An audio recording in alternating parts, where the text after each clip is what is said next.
We read in this week's Parsha of Yosef's great miracle. He was thrown into prison by one of the most powerful men in Egypt, Potiphar. And ostensibly he was thrown in there as a life sentence. Here he was, a foreigner in a foreign land, without connections, without family and friends, and he'd become an enemy to one of the most powerful men in Egypt.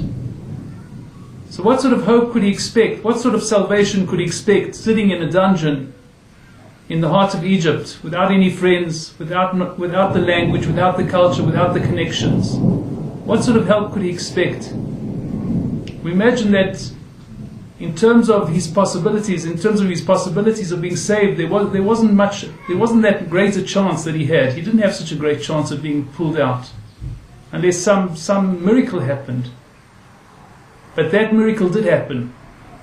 Suddenly Pharaoh, the king of Egypt, decided that he needed Yosef, and he took him out of jail, and he appointed him leader of the entire land of Egypt.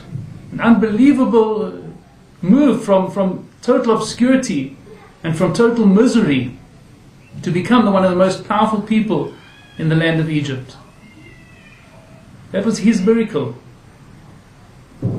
It's similar in a way to the miracle of the Hashmonai brothers. They determined they needed to fight the Greek army, the entire Greek force, and they did so.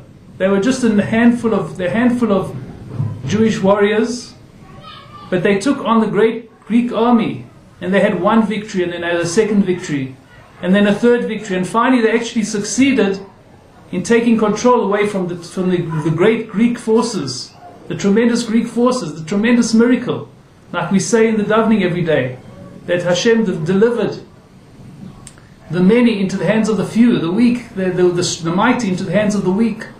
That was their miracle. They did their share, and suddenly everything just fell away. All of the great enemy fell away. In a sense, this is also the miracle of the lamp that burnt for 8 days. There was only a little bit of oil, enough oil maybe for one day, and yet that oil just kept burning another day and then another day. So to speak, the oil conquered its own limitations, the limitations of time and of quantity. Just there wasn't enough oil, and yet it just kept on burning. What we can think, though, is that this miracle is also our personal miracle.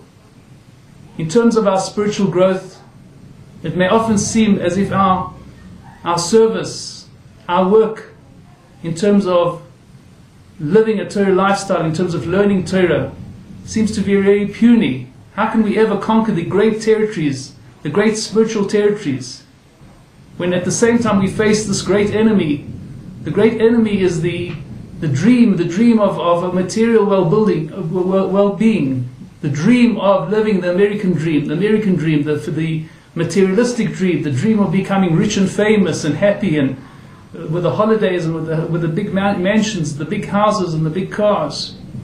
And this is the dream that seeks to drown out all spirituality that we have, to take us away from the Torah, to take us away from knowing Hashem. In a sense, how are we ever going to conquer this enemy? How will we conquer this enemy? Yet we too can experience the very same miracle, just small victory by small victory by small victory. And with Hashem's help, we too can have our own personal miracle. May this Chanukah also be a symbol for us that each one of us is capable of having his own personal Chanukah miracle in his own life, that he can reach every type of happiness and success in terms of this world, and more so in terms of the next.